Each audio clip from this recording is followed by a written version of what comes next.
مستدرکت عائشہ علی الصحابہ الاجابہ لإیراد مستدرکت عائشہ علی الصحابہ.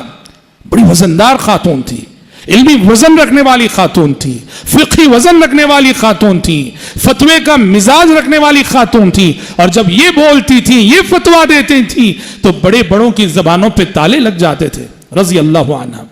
اسی لیے سلف صالحین رحمت اللہ علیہ مجمعین سے ام المومنین عائشہ صدیقہ رضی اللہ عنہ کے علم کی تعریف میں اقوال منقول ہیں. چنانچہ امام زہری فرماتے ہیں، جو مشہور تابعی ہیں، امام زہری کہتے ہیں کہ اگر امت کی ساری عورتوں کا علم ایک طرف اکٹھا کر دیا جائے اور تنہا ام المومنین عائشہ صدیقہ رضی اللہ عنہ کا علم ایک طرف ہو تو عائشہ صدیقہ رضی اللہ عنہ کا علم زیادہ بھاری اور وزنی ہوگا بمقابل امت کی ساری خواتین کا علم.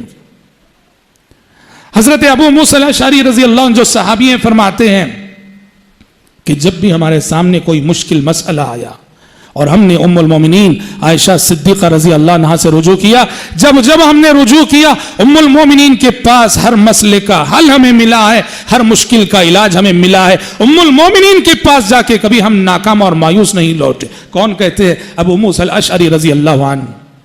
اور عروہ بن زبیر جو بہنجے ہیں جن کے بارے میں ہم نے کہا اس بہنجے کے واسطے سے امت تک بڑا علم پہنچایا حضرت عائشہ. یہ تو کہتے ہیں بہت سارے علوم گناتے ہیں، گنا کے کہتے ہیں قرآن، فرائض، میراث، حلال و حرام، طب، فقہ، انساب. کہا کہ میں نے دیکھا ان تمام علوم میں ام المومنین عائشہ صدیقہ رضی اللہ عنہ سے ٹکر لینے والا کوئی شخص مجھے نظر نہیں آیا. یہ دو علم کی بات نہیں، کئی علوم کو گنا کے کہتے ہیں عروہ بن زبیر رضی اللہ عنہ. اور امام حاکم فرماتے ہیں جو محدث ہیں، حدیث کی کتاب مستدرک انہوں نے لکھی، امام حاکم فرماتے ہیں کہ احکام شریعت کا 1/4 حصہ، احکام شریعت کا 1/4 حصہ یہ ام المومنین نے روایت کیا ہے.